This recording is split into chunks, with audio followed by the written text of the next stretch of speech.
Hey there, Sharon Horne-Ellstrom here. Welcome to day 1916 of What You Up To Now, documenting the journey and sharing my adventure of life and business as I transition from the brick and mortar corporate world of business for over a quarter century in corporate America while simultaneously building, owning, and operating different types of businesses in different industries.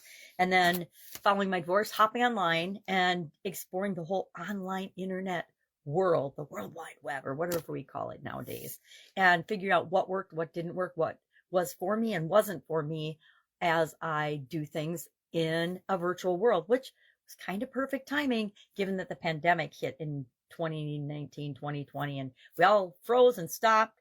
Not all of us, but lots of people froze and stopped, and we're just in limbo for almost a 2-year period. And some people are still working their way out of that. I think that for decades to come, we will see the ramifications and the impact of the way that pandemic was handled and all of the implications of it. Some really, really bad, some really, really good. Just like everything that happens, we can look for the bad in it, or we can look for the good in it. We can look for how did it help us grow? What did we learn about ourselves? Or how did it shut us down? And what did we learn about ourselves that we're easily shut down by things outside of ourselves? Well, today, in Supersize Your Business, we talk about ascending to new heights. It's an idiom with, unknown origin, but I think a lot of us understand what it means, at least intellectually.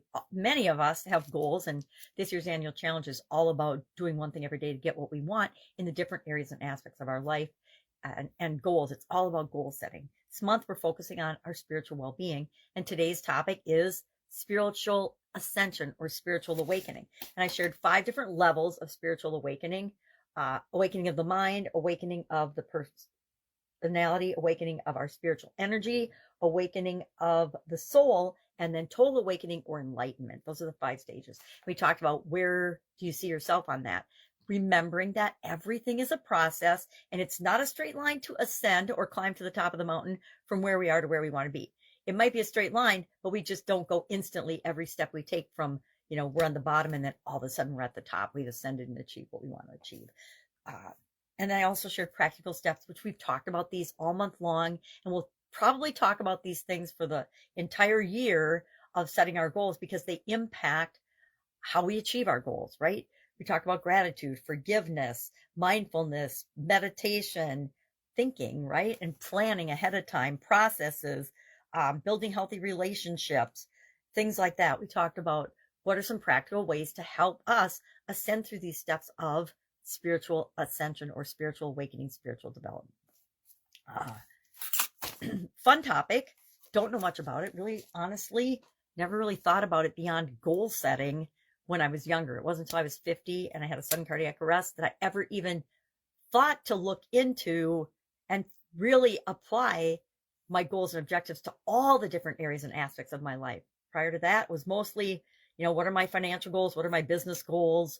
What are my career goals? And that didn't necessarily serve me very well. So now I do a much larger life framework and I look at all the areas and aspects of my life and how they interact with one another and how I can do something in one area that has a positive impact on all the different areas and aspects of my life. Because we are not just one-dimensional beings. We are definitely multidimensional beings, and we need to make sure that we are taking care of ourselves in all the areas and aspects of our life so that we can show up and be the best version of ourselves.